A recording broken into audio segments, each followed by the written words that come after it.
Yes, hello folks, welcome along once again to another edition of the Irish Rally podcast, this time in association with CS Recovery and Transport. You can check them out on Facebook, and also just to let you know what they do, specialising in the transportation of rally cars to vintage cars and any car in between you like, located in the southeast of Ireland and within easy access of the major motorways and ferry ports. So again, CS Recovery and Transport, thanks for looking after tonight's episode, and check them out on social media there as well, especially Facebook.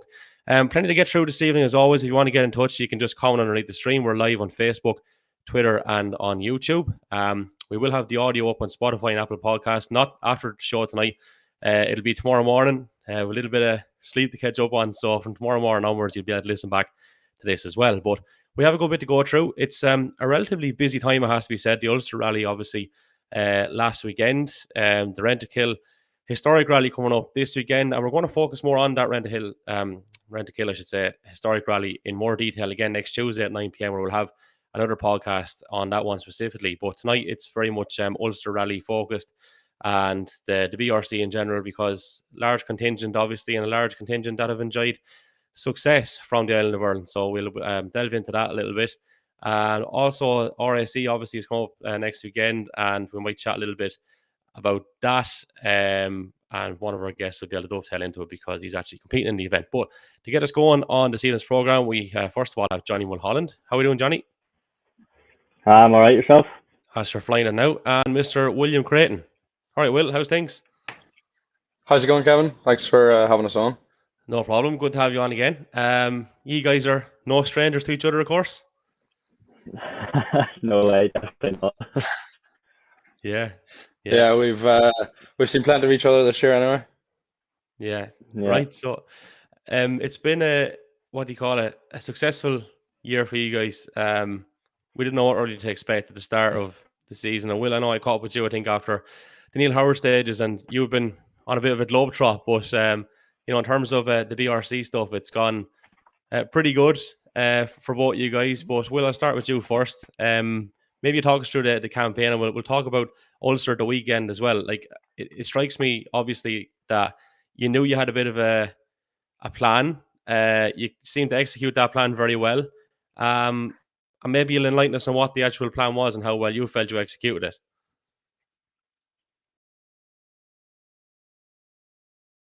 Sorry, I lost you there. That was a question for me, was it?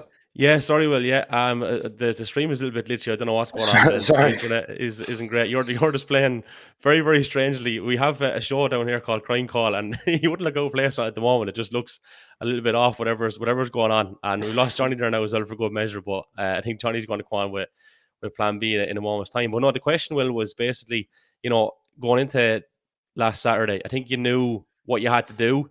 It seemed like a measured drive. Was that the plan beforehand? And obviously, it seemed to work quite well.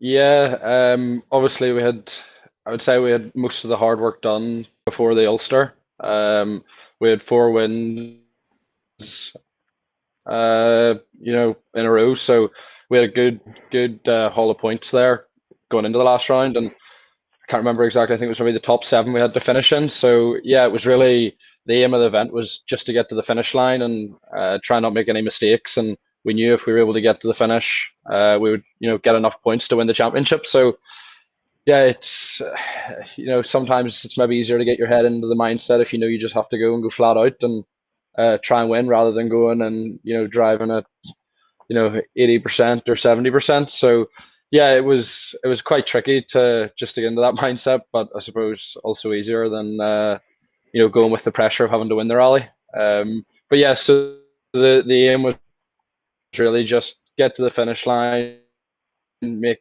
no silly mistakes, and don't do anything too stupid. So I'm glad Liam was able to keep me right, and we got through all 9 stages without any issues.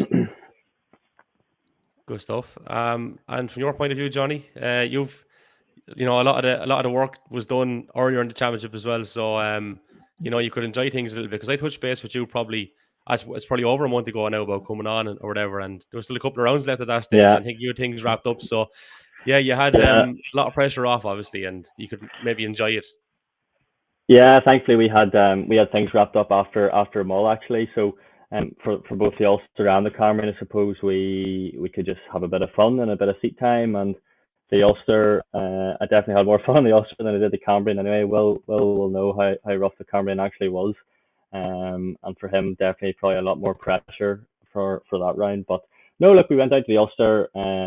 Our aim was to finish it as well. There's definitely that the car was up for sale on Monday today or yesterday, so didn't want to do anything silly like hit it or damage it or anything like that. So we just cruised around, had a bit of fun in the process, and yeah, we got to the end thankfully with a good result. So And what were the stages like in general, lads? I know, I think a couple of years ago they were quite similar, but obviously the conditions were quite different. So, what sort of challenges did that kind of,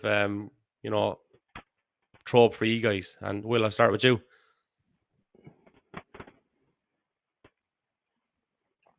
Yeah, last time we did the event in 2019, it was different conditions altogether. So it was a lot. I suppose it was maybe a lot nicer, and the slippiest parts in 2019 were probably the bits where there was the most rubber down the road, for the second and third pass. So whereas this year it was just it was probably the amount of mud that was being pulled out by the top guys.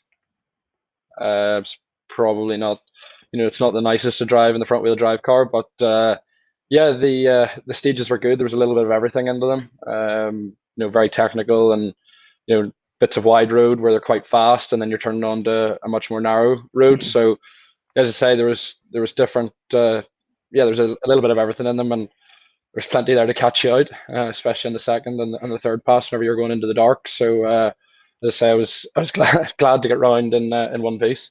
And John, you've obviously said that you wanted to keep the car and not mark it because it was going up yeah, for sale or whatever. But obviously, yeah. there's a temptation there to give it the welly at the same time.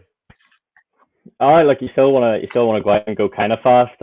We probably weren't going as fast as we should have been or usually were going, but look, we still got round. And I said, funny at the end of it, if it was bone dry, it probably would have been a very enjoyable rally. The stages were really nice as well. As well said, some fast stuff, some tight technical stuff.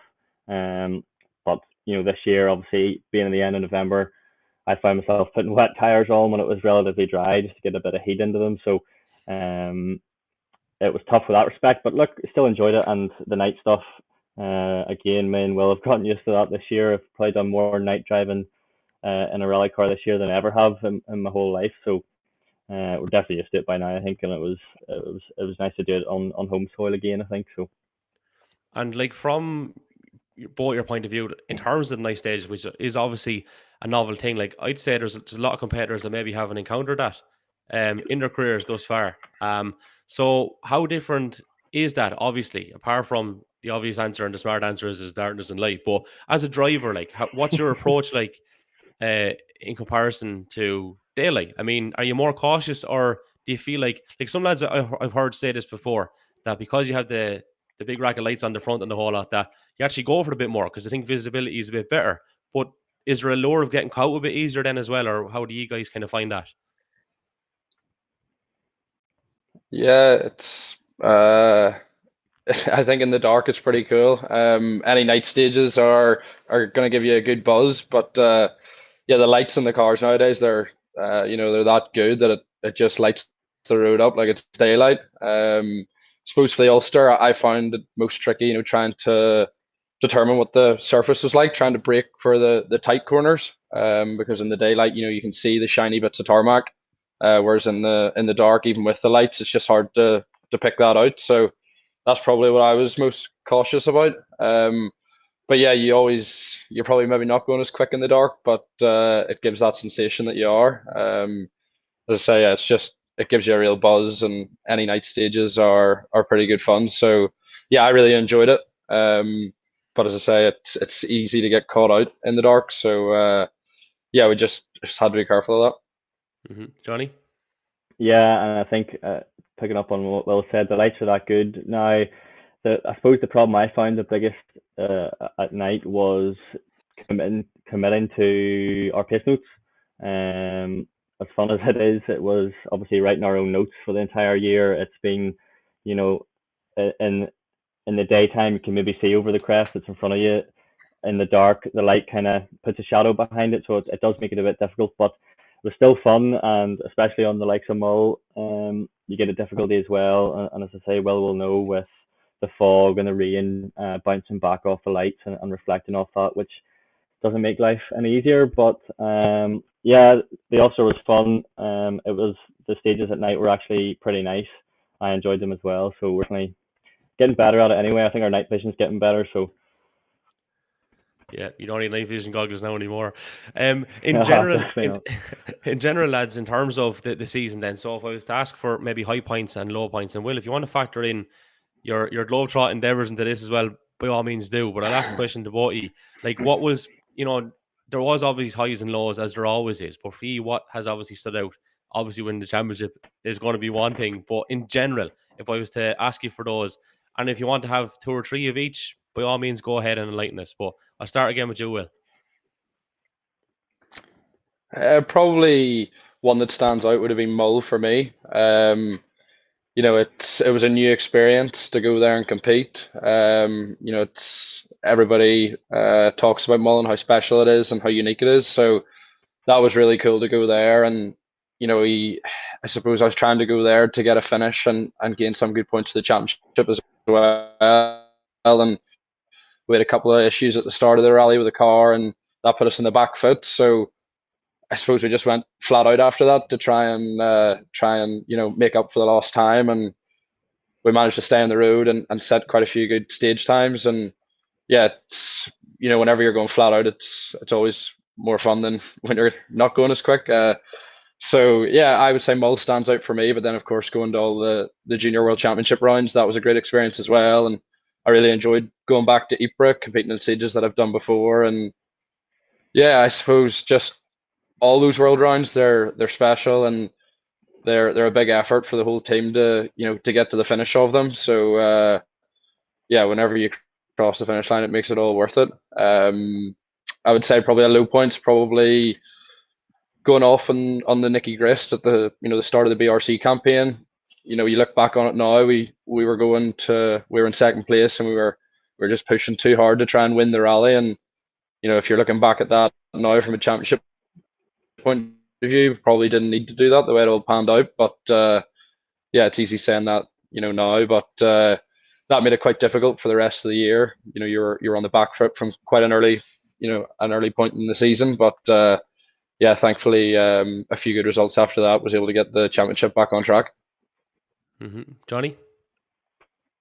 Yeah, and I suppose ourselves, we had plenty of good results thankfully this year too. As Will said, Mull was a special experience. I don't think either of us have ever done before. That was pretty special. It was a wee bit scary in Mull for us, because I knew in the back of my head, if I just got to the finish of that, we'd won our championship. So that kind of cruised around a bit there. Next high was, I suppose, the first round of the season at Oulton Park. Managed to take a win just on the opening round, which again I went into without any real expectations, and actually managed to come out on top, which was nice. The point funny is actually the same as Williams. We on the Nicky Grist were second in our class, and then we had won the stage prior. So we were kind of on a bit of a mission to prove a point almost, and then went off into the ditch. Now, thankfully, we could keep going, but still not a nice feeling sliding in and feeling the thud through the car. So that was probably the lowest point of the year, thank God. So yeah. So Monday then, just talk about the differences. One of you were selling cars, and the other lad was trying to buy cows or sell cows, I think. Maybe enlighten us on that one, Will. I think we might have saw a little post there somewhere. So you were straight into the thick of it again. I actually think Johnny was talking about the Nicky Grist there. He went off just a few corners after me, so I think he was just worrying about me sitting in the ditch, and obviously lost concentration and did it himself. It was a face being pulled at the side of the road that's what distracted me. So yeah, I was at the Mart on I think last night, Monday night, trying to pick up a few animals, but Yeah, no. Thankfully, we've come home empty-handed, so makes a bit I less can't work over take the him. winter. I can't take him serious when he talks about that. Johnny There actually are. really wanted to come with me, so he did. Yeah. He said the cafe in the mart is second to none, so I think I'm going to go next week with him. It's funny, right? Because there's a lot of people wouldn't put Will down as a lad that you'd even see in the mart, let alone that sort of way. Yeah. So yeah, it's smart though. But isn't it again a sign that life goes on? For some guys, that's the pro game and that's it. But then you got to go back to work, like, and we say this time and time again on the podcast. That's kind of the mad thing with rallying as such, that it is a severe dose of reality very quickly. Yeah, But obviously, a labour of love nonetheless, lads. definitely. Yeah. We're not World Rally drivers just yet. We're not stepping into the project and flying back home at the end of each rally. So much be, but Yeah, I think yeah, it'd be nice come. to be rallying every day of the week. It's not easy. No, Yeah. it's definitely not easy, and it's a lot of work as well, rallying itself. So coming back into the real world, I suppose, after the weekend is a bit of an adjustment, but look, it has to be done, and we do it. We do it. All right. We're happy enough. So, just in terms of just before we finish up, then, lads, what are the plans for both E then? What's happening next? Maybe let William start with that one. His plans are probably greater than mine. To be honest, it's been really, it's been flat out the last few months with, focusing on finishing off our JWRC campaign, and then obviously I wanted to do well at the Ulster to win the BRC, the junior championship. So you can't get left behind, coming towards the end of one season for planning for the next, because it comes around that quickly. But yeah, next year I'd love to be back in the World Championship. So yeah, I think that's definitely where I want to be, and if I want to keep trying to progress, that's the best place for me. And as I've really enjoyed competing there this year, and probably this is the year that I've had to step up the biggest level and to compete against those guys. And I think Liam and I were able to do that quite well. So yeah, now that I've got a taste for that, and I understand what all those rallies are about and a bit more experience of it, I'd love to go back to that level. And yeah, so it's my job over the next few weeks and months to put a few plans in place and see if we can make that possible. Mm-hmm. What's up I for you, suppose, Johnny? well, you have the. I was just going to say, I suppose you have the free WRC round as well, thanks to the junior championship. So you will have to choose your round carefully, don't you? Yeah. Do you get that Yeah, one? with Yeah. winning the junior title, we have the Hyundai prize drive, and yeah, we've got the Hyundai prize drive. So yeah, next year, we also have a test in the Hyundai from a previous award. So yeah, it'd be quite nice to put something together there. And I'm not sure what round it would be yet that we would do in the Rally 2 car, but yeah, it's definitely something to look forward to, and a great opportunity to get more experience in a four-wheel drive car. So yeah, we've got that to look forward to, but it'd be nice to put a few more rounds in place in something in the World Championship. But yeah, as I say, we'll just have to put our head down over the next few weeks now and see what we can make possible. Good stuff. What you winding up then, John? If this car's up for sale, what's next for you? Well, because I won our class in the British Championship, I actually get free entries into the junior BRC for all of next year. So I'll be upgrading the car hopefully to a Rally 4 to compete in the junior BRC, and because it clashes with nothing else, I'll probably try and do Donegal as well, and hopefully drag something special out of the shed for it, but I'm just not too sure yet. So good stuff. Well, listen, there's a couple of comments after coming in actually, and we'll get to those. So great podcast as ever. Congratulations to both William and Johnny this year. Superb drives by both crews. There you go, lads. Loving these podcasts. Keep them up. That's from Gavin Dempsey. Yeah, so get in Thank you touch. very much. Facebook. Yep. And we'll need to thank pass you, on that as definitely. well. Like and as we finish up on that, very well done. Academy champion in the BRC and Junior BRC champion, and here on the Irish Rally podcast. It's great to have you on and great to catch up with you guys. And look, no doubt we'll chat again soon. Hopefully it'll be broadband updates in both your areas there. We're a little bit hazy at times, but I know. that's the joys of it. But listen, Johnnie Mulholland, William Creighton, thanks for coming on the Irish Rally podcast. All right. Thank you very much. Anytime. There we go. We say good luck to Johnny and say good luck to Will. Niall Burns is on standby. Niall, how are we doing? Hey, how's things? How are you? Sure, flying it now. It's after been a pretty enjoyable time for your good self over the last number of weeks and months. Enjoyable and busy time, yeah, but yeah, sure, can you complain? Like 4 championships in one season. I always kind of wanted to get 1 and to get 4 in the 1 year. You know, I'm still kind of lost for words about the whole thing, but no, fantastic. Well, I was going to say a lot of lads go out their whole career and don't even win 1, so to win 4 in the 1 year, like so. BRC National Cup, BTRDA Gold Star Championships, Welsh and Scottish Championships. Not too shabby, boss. No, it's definitely not. Like, and it's kind of surreal because we set out this year just to get as much seat time as possible, and then Gary just said, "Look, we'll register for this championship, and sure, these 2 events are part of this. Sure, we'll register for that one." Next thing, we were actually on the way to the Nicky Grist, and he pulled out his phone, and actually, we may as well register for the Welsh as well when we're going this far. And it was just kind of ironic; they all fell into place, Yeah, kind of steamrolled and gathered pace and the usual crack. Well, do you know what? It's great. It's great to see there's actually a decent internet. You up in Donegal, are you? I'm up in Donegal, yeah. I'm just looking down at the Ballyar stage of Donegal Rally here now. I was just looking at the boys and I was getting nervous. Jesus, if their internet's bad, geez, mine can't be too much better up this part of the world. But thankfully, we don't seem to be too bad. That national broadband plan, get her rolled out as you. Yeah, the biggest fear of doing a live broadcast is literally stuff like that. And both the boys are dropping, but thankfully didn't drop at the same time. So, yeah, all's well that ends well. I think Noel Sullivan's on standby as well.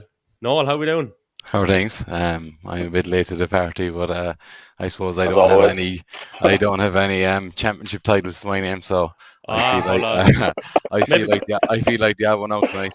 But maybe the party was too early for you now, Noel, as well, in fairness, like, right? But no, look, come here.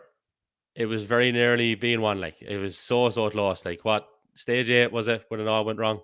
Yeah, it's hard to know what to say really. It was kind of going well up to that point. We knew the stages were running out and we had to put in a big effort and a big push, and it just came to what it was really at the finish. But fair play to Ashen, like he drove a great rally, and I think actually we were on the podium in every rally this year. So in fairness to him, like hats off. When you sit with any driver, all you want is for them to give their best, like so. He definitely tried, and I mean, also that's one thing for sure. There was an onboard there that went up today, and I just got a few messages like that he was trying, like, and that's definitely was what he was doing. Well, I think I read with Sean Moriarty on Kerry Motorsport News that it was an innocuous enough little thing that caught you out because there was a couple of more near misses that could have done more harm, and just really simple thing that happened, I suppose. So maybe you'll talk us through what did happen.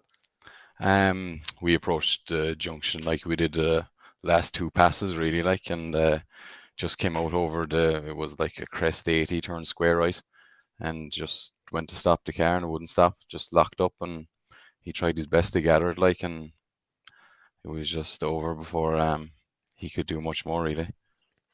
And yeah. if you don't mind me asking, when that's actually was it a late note? No, we won't ask that one. That's normally what comes with the question. We might want you to come on again, so we won't blacken you that early into the interview. But in terms of, like, I was going to say what's going through your head, because firstly you're thinking, oh, like everything happens so quickly, there's a bit of danger, and then at what point does it sink in? Fuck, the whole thing is gone. Like, is that all happening within seconds? Like, I don't really know. I'm kind of the person that doesn't really celebrate wins, not that I've won much, but I try to keep it even throughout everything with lows and highs. I try to keep the balance kind of straight enough, so when stuff does go up or down, that I kind of am level anyway enough so I can deal with different things that are thrown at me through my career, like, so it is what it is, really, to me, like, and I just move on and try to get better next year and go again and see can I improve and add maybe a title to my name or something, because that's supposedly what we all want, really. That's why we're here. That's why we compete, like. That competitive streak, or whatever. But you're out again this weekend. It's a quick turnaround. It's a big one for Ashen, really. Like, he's on about it since the start of the year. It's would it be one of the longest rallies in the world? Definitely in Europe anyway. Like, but I haven't been to Mark to Westcott in a long time. I tell you that. I think I was looking there. It was 2014. Like, so I might be in for a bit of an eye opener. I think. Yeah. I might be in for one. Yeah. Yeah, it's grueling. Like, you know, it's what, as you say, 5 days. It's Hmm. a serious undertaking, especially so quickly after last weekend. But it's probably no harm either, because do you know what, Yeah. you move on Oh, then, and I'm definitely looking forward to it now. Like, I don't know much about the rally. I just put it to one side until Ulster was finished, really. But I did a bit of looking there now today, and I know that it's starting Thursday in Carlisle and it's finishing in Wales on a Monday, close to where Ashton lives. So that's about what I know so far about the RAC. are you away then tomorrow morning, or are you over there now? What's happening? No, I'm flying tomorrow lunchtime. Right. So Okay. that's me away again. Yeah. Yeah. The fun never stops, as you, huh? The boys be saying it's for fun, but you know all these fellas, once they get into the car, they want to win, no matter what car they're in or what rally it is. They want the top step. Yeah. Like, Absolutely, yeah. And look, we'll delve into the weekend a little bit more, and last weekend, and maybe the season in general, I suppose. But Niall, from your point of view, I know you had kind of said last week that you were heading for Ulster. Did you go up after? No, I didn't actually get up in the end up. I've been away probably the last 11 weekends in a row, which was reminded by my fiance when I mentioned the subject earlier in the week. So I says I better stay home and catch up on the housework at this stage. Yeah, you'd be So I didn't doing get on near it, one. unfortunately. Yeah, I'd say Yeah, you were but doing on one. I was watching the battle all day there, like, and I was actually just gutted for the guys there because we were actually running behind them on the road in the Cambrian too, and you could just see how much it meant to them even coming into the Cambrian to get that victory too, and we were really rooting for them going into the Ulster. So when I just seen the thing from stage 8, I was devastated for them. Both me and Gary were, you know, and like, but I have to say it was a thrilling battle to watch all day. It was nip and tuck. It was fantastic to be watching, even like, you know, even the times coming through online, you know. Hmm. And lads, the one thing I would say, I was very impressed with the overall coverage, right? Because the stream that went up on the Ulster Rally's page, I thought was fantastic. It was a great production. Obviously, Killian and Andy are up there. BRC themselves are putting out stuff. It was plastered. It wasn't just covered. It was literally plastered everywhere. Mm. And it was great, actually, you know, to have that a bit of accessibility. And you had choice there too. So, you know, that level of exposure is brilliant.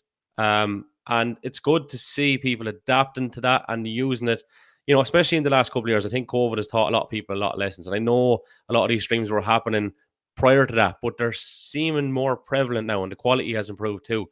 So I think from an accessibility point of view and exposure for the sport, that's great to see. And I was well impressed with it. I don't know, did you look back on any of it, Noel, yourself? Obviously, you're on the thick of it on the day, mhm. but it was pretty good. Like, and Niall, you would have been tuning in, I suppose, a little bit in between the Yeah. housework. I normally tune in like when I'm not doing the rallies, but I'd never tune in or watch a rally that I'm after doing. I'd normally be tuning in for stuff that I'm not doing. I'd have more interest, like, and you'd want to know what's going on and be the first to know. But in fairness, the coverage on Facebook and stuff like is really good. Like, compared to before, I remember when I was younger, like, there was nothing, like, you were waiting for a Saturday morning to see anything on TV. Like, but now you have the real access straight away. You kind of get the raw emotion from a driver too, and it's pure honesty you're getting. Like, you know what I mean? They're as you see them, they're getting the stage time from other fellas. Like, you don't know when you come out of a stage, sure, you could be 10 down or 10 up until Killian or whoever it is tells you whereabouts you are in the field. Like, And in fairness, Niall, I actually heard you on Ocean FM there last week, and I think that's great as well. And look, when I was involved with local radio and regional radio and stuff, you know, when rally time came around, we were always trying to push it and get it out there, but it's not always easy. And in fairness, Terrace Talk are brilliant down there as well in Kerry. You know, you have to give them their due, but we fall short a little bit. You know, it's still not there, even though we're finding alternative methods. We're still not getting back mainstream. I don't know why that is. It's only a certain few stations. Highland Radio are brilliant too, but that was actually a great piece you did with Austin O'Callaghan. Austin is very good, and you know, we'd just like to see a bit more of it. You know, that's the only thing I'd say.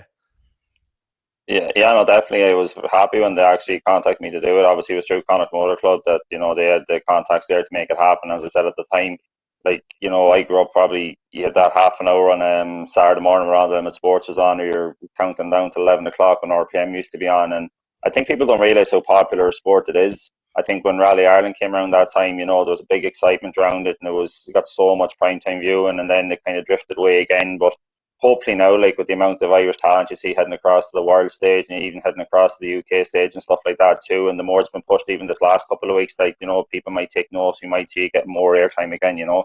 Again, along with your podcast and stuff like that, as Noel was saying, we wouldn't have had this so long ago, and it's given a lot more exposure too, which is fantastic to see as well, you know. Well, look, happy to do it. Just because you deserve it. There's a lot of effort going into it, and it's just horrible that, you know, people don't pick up on it. But in fairness, I will say one thing: when Craig and Paul, when their news got confirmed, it was everywhere, and maybe that could possibly be a little turning point next year. You'd hope anyway, because look, it's deserved. But still, at the same time, going back a few years ago, we had a couple of lads, you know, when Chris and Paul were there and Craig was there, it wasn't hectic at that stage, like, but they done a lot of rallying that people don't know about, you know what I mean? Yeah, like even when Chris was in the IRC, like there was a lot of rallies that he done and won. There was nothing on it, like even locally, like I remember there used to be nothing in papers. Social media wasn't really there, so you wouldn't really know unless you were chatting to one of the guys, like if you were lucky enough. So like hopefully we will see a bit of a turn. It'll be interesting to see how that kind of pans out. We have a new era obviously as well coming, you know. So, but Noel, I have to ask you, obviously you're heading over to do this 5-day event, but there's a nice little event on your doorstep as well.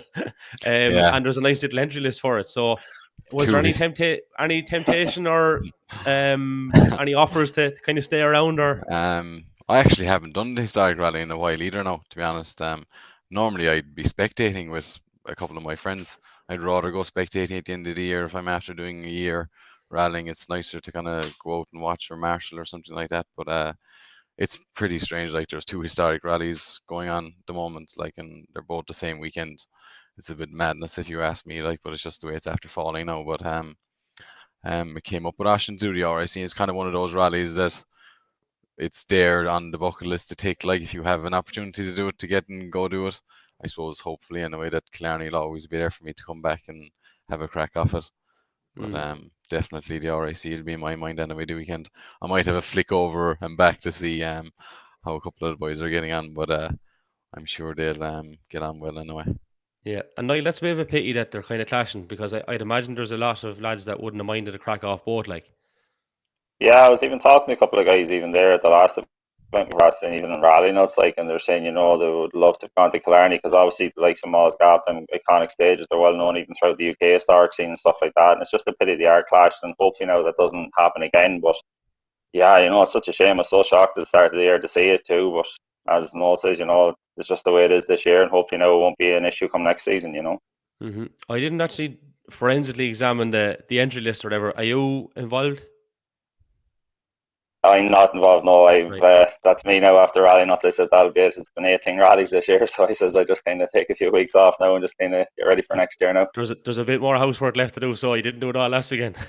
No, the list is never ending, unfortunately, too. So we'll see. But I just think where Noel's chatting there about RAC, I just had to laugh. Like me and Noel obviously done the Mull Rally, and we were over there thinking how tough that rally was and how long it was, you know, and like just going into another mammoth event, like, you know, I don't envy his task, like, because I was actually looking at the itinerary for the RAC this weekend, and geez, it's a tight schedule, like, and you know, fair play to you for going over after the year you've just had, you know.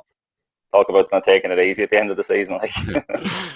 Even though with me, I try not to look onto the length 5 days. Every fella's saying 5 days, but there's a lot of corners, a lot of driving to do within 1, 2, and 3 to get the 5th day. Like, but yeah, you know, it's a bit of a turn to go to do the longest rally of the year, the last rally of the year. You try to be winding down instead of winding up, but it's just the way it's after falling. But look, as the saying goes, and it's not cliche, you may take a day away day, like, and that's all you can do. Because if you look beyond it, definitely, yeah. But you know, you get caught out, like, if you're thinking beyond it. So, what did you say, Niall? You had a great quote there, actually, I think, on Ocean FM. Recite it to me again. Was it 1 note at a time, 1 corner at a time, 1 stage at a time? Note at a time, a corner at a time, the stage at a time was kind of our motto kind of for the later half of the year, because at the start of the year we were just going hell for leather and just trying to get results, and next thing we were looking at our positions in championships. And again, I think it's very hard then for a driver not to think about it, but you just have to say, look, as I was telling Gary even coming into the last round of Scottish and the Welsh, it's like, you bought a lottery ticket this morning and you already have it won as soon as you bought the ticket, you know. It's just, if there's a 6-stage rally, 5-stage rally, just do the stages and worry about what happens when you cross the finish line, the last stage, because up until then there's nothing confirmed, you know. And rallying's such unpredictable sport with the mercy conditions, mechanical issues that we had this year as well. So that's the whole thing this year, was just to try and keep the thing calm in the car and get through it, you know. The quote struck me because it sounds like an adaptation of what was it? One of the Rocky films. One step at a time, one punch at a time, one round at a time. So, yeah, talk about rejigging it and making it work. But no, it's true though. In fairness, so yeah, nicely put. So yeah, like just a little brief kind of recap on the season then, guys, from both your point of view, because I've said it to Will and to Johnny earlier, the high points and the low points. I think I know the answer to the low point, Noel, sorry. So I want you don't to delve too much into it. We've kind of delved into it already, but talk about, the positives of the season. Niall, maybe I'll come to you first. Geez, the positives, like, just, I suppose, getting the results, and I suppose we're the first crew to do it in a long time. I guess a low point probably, I suppose, actually in the Mull Rally, I suppose we went to the event and we went in the Evo 9 as well, just as Skoda wasn't available at the time, so we went in the Evo 9, and we were like, Jesus, we didn't realise like what we were letting ourselves in for if we went there, and Gary wouldn't be as experienced on tarmac, and then stage 5, the Friday night, just complete another brake failure, and we were stuck in a ditch, and we dropped nearly 2.5 minutes, and obviously Stephen Petch had a few scores, and it's like we needed to get full points, and all of a sudden we were thinking, going, oh God, how are we going to get back here? And then we just had to fight back, and like, as Noel probably tell you, like, Saturday night, like, I think it was at 1:30 in the morning, you were still going into another 17-mile stage, and the weather was changing, the fog was coming down, you still had to push, and when we got that over the line, it was just amazing from in such a low. And again there, like, rally nuts getting starting off with power steering issues on stage 1 to puncture on stage 4, you're thinking, oh God, it's drifting away, and next thing all of a sudden it comes right again. So I suppose they were the lowest of highs, so it just shows there was a lot of luck involved this year as well. Luck was just on our side, which is very rare in rallying too. Noel? I guess getting back doing a championship, really, being out of rallying there with it being stopped and whatever, but just to get a solid year on a championship to get going. Fighting with Matt all year was great. Like, that's why you enter the rallies and enter the championships, to get into a good battle. And Reese was there as well. Obviously there's other boys, like, but it ended up with Matt. But just as the year went on, it got more exciting. The ball started rolling more and more. I suppose the fact that we were on every podium, I think, is it every British Championship rally I started, I finished on the podium till last weekend, even though I haven't many of them done, no, mind you. I haven't much of them done, but it was a good stat while it was going, but like every stat, it has to come to an end as well. But if I could pick out a high point from the year, I suppose it would be definitely, I suppose, the Ulster, the fact that it was like a local rally, even though it wasn't. The fact I could just drive up the road, I didn't have to fly, and my family were up there, and a lot of faces I knew, and it was kind of, it was nice to kind of come back to Ireland and just do one, when you're away all year. But other than that, it was just great to get out and get going, back rallying again, and finish wasn't there, but sure, look, we'll put it down to experience and we'll go again. Good stuff. And last question then, as in terms of, because I kind of know the answer to this one, Niall, from your point of view, the relationships that you built up and how you got to know the drivers, you know what I mean? You go back 7 or 8 years, I think, with Gary, is it, Niall? How yeah, did that kind of 2014 time. I was actually on the way back from the Banna Beach rally, and Paul Rowley in the back of the car at the time. We were bringing him back to the airport to fly home, and the phone just started going, and they're like, Niall, are you free to do a rally? There's a guy looking for Wales Rally GB. And I says, like, yeah, but the recce starts like tomorrow or Tuesday. Yeah, we know he's very stuck. Can you get in touch with him? And next thing, Gary rang me and he said, look, can you just down all and come and fly over and do this rally? And unfortunately at the time I was able to kind of shuffle work around. We went over and we done Rally GB, and we got on well. And next thing, Gary was doing French 208 campaign the following year, and I went in, I done 3 or 4 events with him there, and we kind of stayed, good friends from then. Obviously I was away doing stuff in America and South Africa and a few other bits and pieces, and we couldn't make a deal work for a few years, and just this year now it all just happened to fall into place again, where we go rallying again, and hopefully now we can continue it again until next year. And you've seen a good bit of the world, in fairness. Over the last decade or so. Yeah. Yeah. Yeah, it's been good now, yeah. Some big names there along the way too, in fairness. After sitting with, like, so yeah, it's not been so bad. No, it's been alright. First leg, man, yeah. Not too bad. Yeah. And Noel, obviously, same question to you, Mr. Price. Yeah, that's not an advertising for a shop, by the way. But if you want to take it and want to get in touch and take a podcast, they can get in touch with us. But yeah, well, if it was spelled the right way. But I actually raced against Ashton in, I think it was 2016 in the Drive DMAC Championship, which is effectively the Junior World Championship now. It's the same way it's run, but Oisin won the championship that year, and it was myself and John, and was racing against Oisin, and we kind of made a bit of a link there. And next thing, as things happen, he was looking, and we got together and we started, and then the Cambrian 2 years ago, and that championship stopped, and obviously due to COVID, but we said we go again this year. But it's 2016 when I first met him, actually competing against him, so it's funny how things happen, really, isn't it? Yeah, it's mad, because people talk about how tight the community is within Ireland, but even across the pond, so to speak, it's still tight there, even taking in, the British side of things or whatever. So it's just a small community in general. I think it's not just in Ireland, really, is it? Like, in fairness. Even like social media now, it makes the world so small. Like, you're just on the end of a phone to anyone, really. Like, where like says before, like, it was a little bit harder to get out there. Like, but now fellas really don't have any excuses. Like, if you want to go, like, you can go. There's no problems. Exactly. Well, listen, the very best luck this weekend, Noel. Thanks. We'll be in touch again. I might need a touch of luck for over 5 days, but I could do with some of Niall's luck.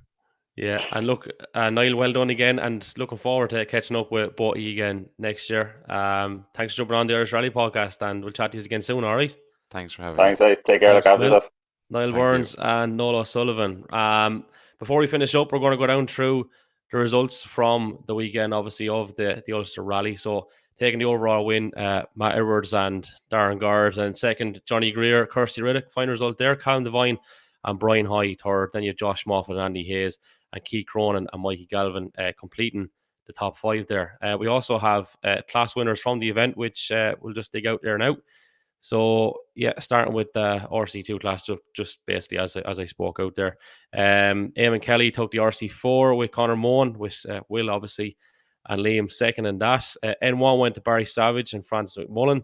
N3 went to Patrick Fitzpatrick and James McEnany. N4 going to Liam McMullen and Christy McLaughlin. N5 going to Sam Adams and Michael Johnson. N6 going to Jason Black and Carl Egan. N7 went to Martin Toner, Kyle Diffin. N8, Gordon Cunningham. Then you've got in N10, Gary Jennings, Rory Kennedy.